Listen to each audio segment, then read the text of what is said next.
What's going on, ladies and gentlemen? My name is Michael and welcome to Fudge Muppet. After our top 5 build videos last week, we were glad to see you guys found them pretty useful, helping anyone in need of a new build to try and find the one that's right for them. Well, today we're going to be bringing you another top 5, and this one is strongly related to role-playing, but they also almost all have one skill in common, and that is restoration. In this video, we're going to share with you our top 5 holy builds. Orbited by a ball of divine light, these builds delve into the darkest caves and crypts to purge Skyrim of all its evils. The aesthetic may be unbelievably badass, but these characters are also great to play for their charitable and protective personalities. You won't find any builds more suited to helping every insignificant character in the province, and you won't find any builds more suited to saving the world. Our first holy build is the Paladin. This Breton is quite the formidable force. Despite his noble birth in the Imperial City, the Paladin never thought himself to be above the common folk, and didn't discriminate based on class, much to his parents' dismay. Guided by a priest of Akatosh, the Paladin found his way to the Temple of the One, and fell in love with the awe-inspiring magnificence of the place. From this day on, he chose the pious path. As a character with a close connection to Akatosh, the Paladin is a great holy build for the Dragonborn main storyline. It fits perfectly with his backstory and role-playing. The Paladin is charitable and giving. He'll freeze if it means giving a beggar his cloak. In battle, the Paladin calls upon area of effect spells like Circle of Protection and Stendarr's Aura. When you're deep in a crypt battling Draga, nothing looks cooler than a ring or a sphere of holy light bursting from within you. And while these spells protect him, he uses sun damage spells to burn the unholy abominations he fights to oblivion. The Paladin separates himself from our other builds by also being a master with the two-handed Warhammer. So if you're low on magicka or want to pummel through a bunch of enemies, you can take them down in melee combat before using close wounds to heal yourself up. Next up, we have the Vampire Hunter, and this Imperial was born for the job. Growing up in Cyrodiil, his family were members of the Order of the Virtuous Blood, and despite their shortcomings,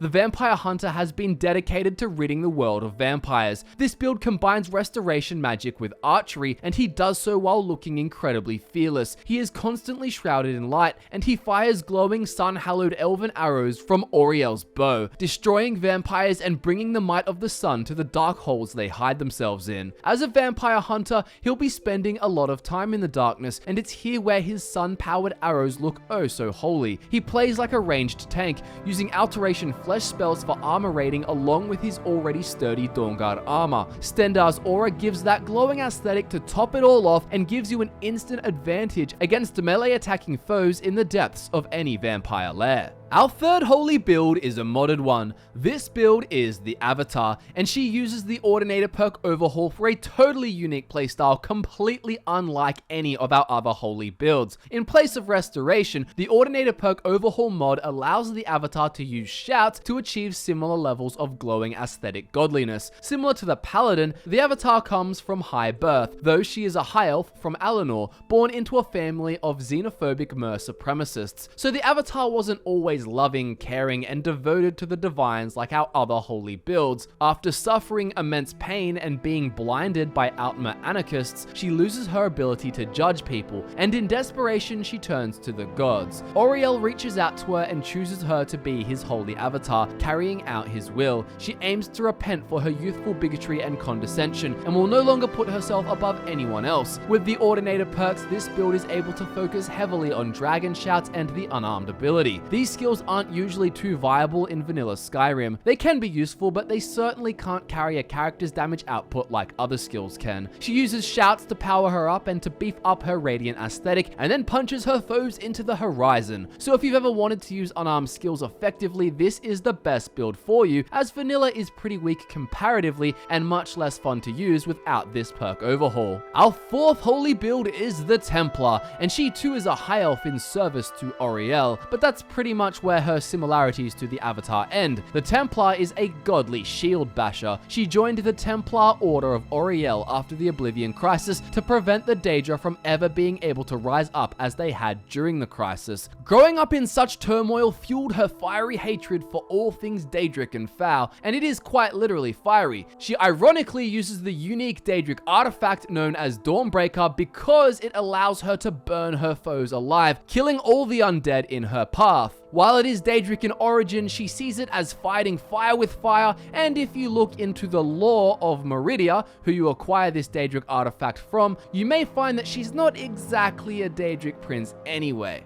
The Templar also possesses Auriel's shield, and this can be used to send enemies flying like a Fusro shout. This high elf worked with the Thalmor, but became disenfranchised by them when they attempted to use her holy order for political and military advantage. She continues her anti-Daedra work in Skyrim after refusing to participate in the Great War. She will kill all Daedra as well as Daedra worshippers, undead, and necromancers, so she definitely doesn't discriminate as to who feels her justice. She uses healing spells and the occasional area of effect spell, but she will mostly rely on her sword and shield, so she is a great comfort pick for those of you who usually gravitate towards knights and warrior builds. Finally, we have the monk, and this guy is exactly what the name suggests, a much humbler, low-born character. He ran a chapel in the Colovian highlands of Cyrodiil. He provided for the needy by hunting game with his bow, and was a master of unarmed martial arts should anyone ever try to rob or harass his chapel. He can craft potions and herbal remedies to help the sick, and if it wasn't already obvious, he is the embodiment of selflessness, purity, and charity. The monk lets his actions speak much louder than his words or appearance. He doesn't need gloriously pristine robes or ornate armor, and he relies on being underestimated. The monk is the epitome of a godly man who wastes no money on frivolities. He headed to Skyrim to seek fulfillment, hoping to find enlightenment on the 7,000 steps to High Hrothgar, but he found that the land is full of sin and danger. He will usually rely on his bow, occasionally switching to his fists. He'll use restoration to mostly heal others, but also himself, and then this pious man will have all of the restoration spells necessary to ward off the undead. Subscribe to Fudge Muppet and give the video a like if you enjoyed it. We've put links to all of the builds mentioned in this video just below in the description, so be sure to check that out. Also in the description you can find links to our social media accounts, so feel free to give us a follow to stay up to date on everything Fudge. Thanks so much for watching, guys. My name is Michael, and I look forward to nerding out with you again very soon.